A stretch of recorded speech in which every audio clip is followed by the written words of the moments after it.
বিসমিল্লাহির রহমানির রহিম। মন্টু দাসের বাড়িতে আমির জামাত। কয়েকদিন আগের ঘটনা। মন্টু দাসের ছোট্ট বাচ্চা মেয়ে, সে ধর্ষিতা হয়। তার বাবা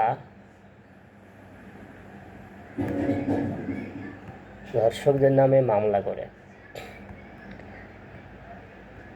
এই মামলা কেন করল? তার প্রতিশোধ হিসাবে আবার বাবাকে খুন করে। সম্মানিত দেশবাসী, আপনারা দেখেন কতটা মর্মান্তিক। একদিকে মেয়ে ধর্ষিত হয়েছে, এরপরে ধর্ষকদের বিরুদ্ধে মামলা করায় পিতা খুন। আমরা আইএমএ জাহেলিয়াত,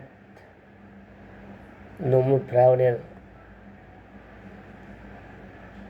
জুলুমের, শেখ হাসিনার জুলুমের সময়কার কথা শুনেছি, দেখেছি অনেকটা। এখনও সেই মর্মান্তিক ঘটনা চলতে আছে। কতটা বাসন্ন হয়ে গেছে, মানুষ কতটা খারাপ হয়ে গেছে, কতটা জঘন্য।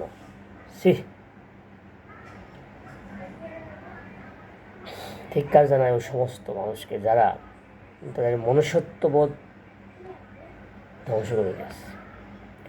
তো আল্লাহ শুকরিয়া, যে সমস্ত ভিকটিম পরিবারের পাশে বাংলাদেশ জামাত ইসলামী দাঁড়িয়েছে।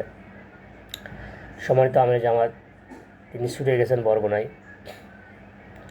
এই পরিবারের পাশে দাঁড়িয়েছেন। আল্লাহ হেফাজত করুন। আসসালামু আলাইকুম।